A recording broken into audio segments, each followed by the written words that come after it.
need to make a confession at the outset here.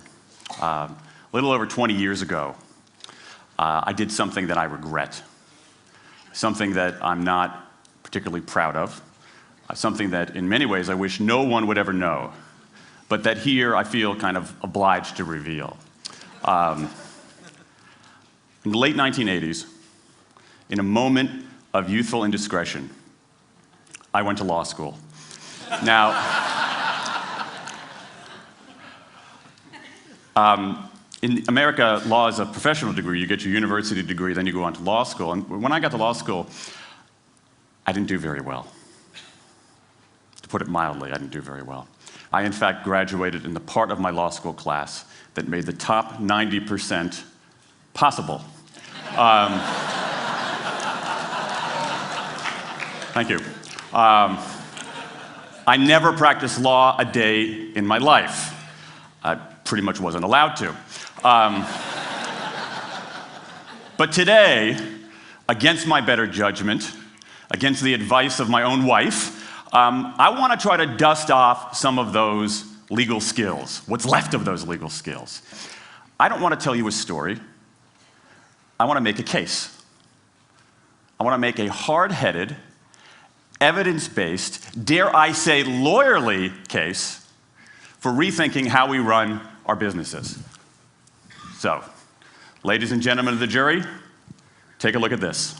This is called the candle problem. Some of you might have seen this before. It was created in 1945 by a psychologist named Carl Duncker. Carl Duncker created this experiment that's used in a whole variety of experiments in behavioral science. And here's how it works. Suppose I'm the experimenter. I bring you into a room. I give you a candle, some thumbtacks, and some matches. And I say to you, your job is to attach the candle to the wall so the wax doesn't drip onto the table. Now, what would you do? Many people begin trying to thumbtack the candle to the wall. Doesn't work.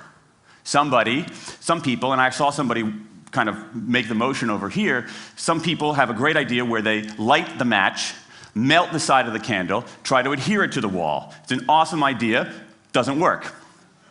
And eventually, after 5 or 10 minutes, most people figure out the solution, which you can see here.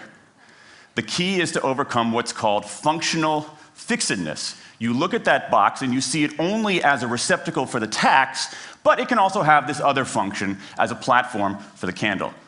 The candle problem. Now, I want to tell you about an experiment using the candle problem done by a scientist named Sam Glucksberg, who's now at Princeton University in the US. This shows the power of incentives. Here's what he did. He gathered his participants and he said, I'm going to time you how quickly you can solve this problem. To one group, he said, I'm going to time you to establish norms, averages, for how long it typically takes someone to solve this sort of problem. To the second group, he offered rewards. He said, if you're in the top 25% of the fastest times, you get $5. If you're the fastest of everyone we're testing here today, you get $20. Okay, now this is several years ago, adjusted for inflation. It's a decent sum of money for a few minutes of work. Okay, it's a nice motivator.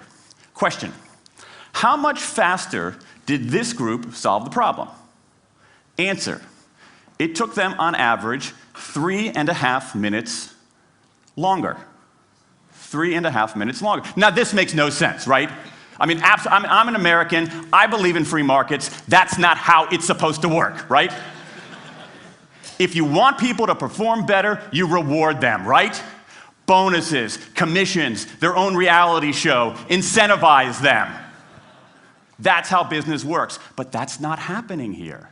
You've got an incentive designed to sharpen thinking and accelerate creativity, and it does just the opposite.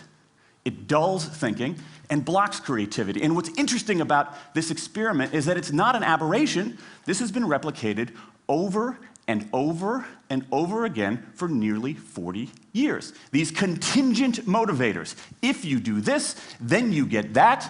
Work in some circumstances, but for a lot of tasks, they actually either don't work or often they do harm. This is one of the most robust findings in social science and also one of the most ignored. I spent the last couple of years looking at the science of human motivation, particularly the dynamics of extrinsic motivators and intrinsic motivators.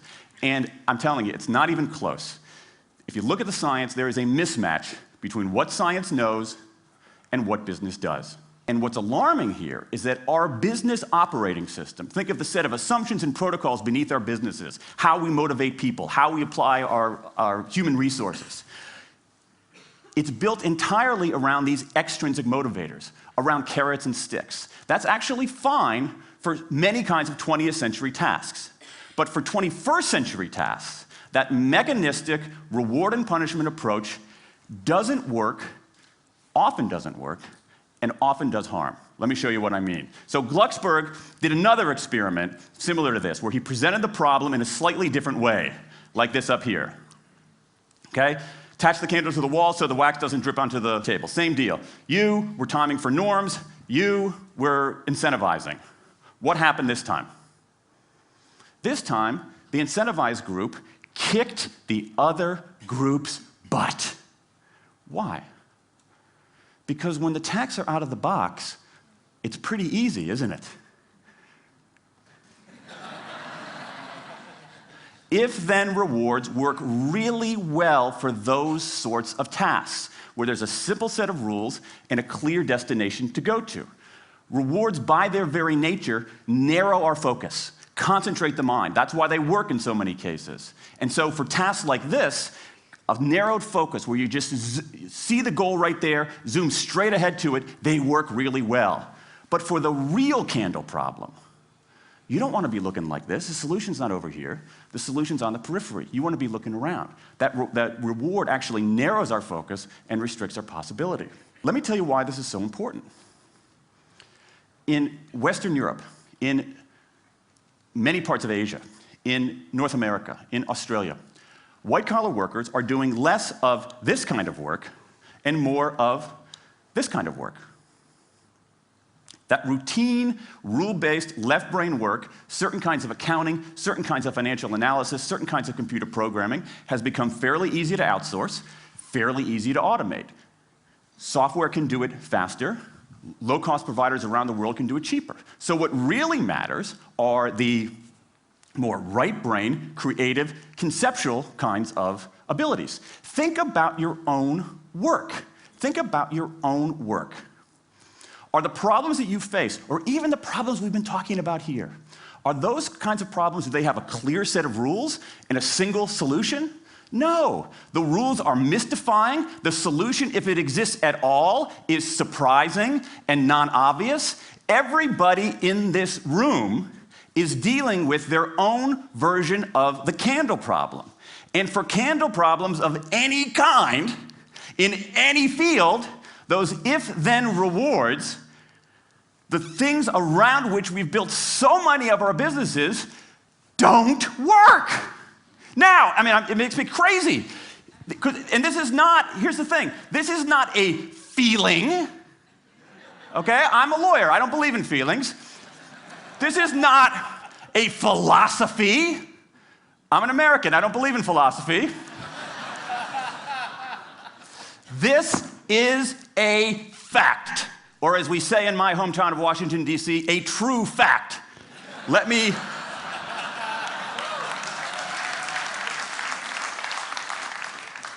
give you an example of what I mean. Let me marshal the evidence here, because I'm not telling you a story, I'm making a case, ladies and gentlemen of the jury. Some evidence. Dan Ariely, one of the great economists of our time, he and 3 colleagues did a study of some MIT students. They gave these MIT students a bunch of games that involved creativity and motor skills and concentration. And they offered them for performance 3 levels of rewards. Small reward, medium reward, large reward. Okay? Do really well, you get the large reward, on down. What happened? As long as the task involved only mechanical skill, bonuses worked as they would be expected. The higher the pay, the better the performance. Okay? But once the task called for even rudimentary cognitive skill, a larger reward led to poorer performance. Then they said, okay, let's see if there's any cultural bias here. Let's go to Madurai, India and test this. Reward, standard of living is lower. In Madurai, a reward that's modest by North American standards is more meaningful there. Same deal. A bunch of games, 3 levels of rewards. What happens? People offered the medium level of rewards, did no better than people offered the small rewards. But this time, people offered the highest rewards. They did worst of all. In 8 of the 9 tasks we examined across 3 experiments, higher incentives led to worse performance. Is this some kind of touchy-feely socialist conspiracy going on here? No, these are economists from MIT, from Carnegie Mellon, from the University of Chicago. And do you know who sponsored this research? The Federal Reserve Bank of the United States. That's the American experience. Let's go across the pond to the London School of Economics. LSE, London School of Economics, alma mater of 11 Nobel laureates in economics. Training ground for great economic thinkers like George Soros and Friedrich Hayek and Mick Jagger. Just last month, economists at LSE looked at 51 studies of pay-for-performance plans inside of companies. Here's what the economists there said. We find that financial incentives can result in a negative impact on overall performance. There's a mismatch between what science knows and what business does. And what worries me as we stand here in the rubble of the economic collapse is that too many organizations are making their decisions, their policies about talent and people, based on assumptions that are outdated, unexamined, and rooted more in folklore than in science. And if we really want to get out of this economic mess, and if we really want high performance on those definitional tasks of the 21st century, the solution is not to do more of the wrong things, to entice people with a sweeter carrot or threaten them with a sharper stick. We need a whole new approach. The good news about all this is that the scientists who've been studying motivation have given us this new approach. It's an approach built much more around intrinsic motivation, around the desire to do things because they matter, because we like it, because they're interesting, because they're part of something important. And to my mind, that new operating system for our businesses revolves around 3 elements: autonomy, mastery, and purpose. Autonomy, the urge to direct our own lives. Mastery, the desire to get better and better at something that matters. And purpose, the yearning to do what we do in the service of something larger than ourselves. These are the building blocks of an entirely new operating system for our businesses. I want to talk today only about autonomy. In the 20th century, we came up with this idea of management. Management did not emanate from nature. Okay? Management is it's not a tree, it's a television set. Okay? Somebody invented it. And it doesn't mean it's going to work forever. Management is great. Traditional notions of management are great if you want compliance. But if you want engagement, self-direction works better. Let me give you some examples of some kind of radical notions of self-direction. And what this means, you don't see a lot of it, but you see the first stirrings of something really interesting going on. Because what it means is, it means paying people adequately and fairly, absolutely. Getting the issue of money off the table, and then giving people lots of autonomy. Let me give you some examples. How many of you have heard of the company Atlassian? Okay, looks like less than half. Atlassian is an Australian software company.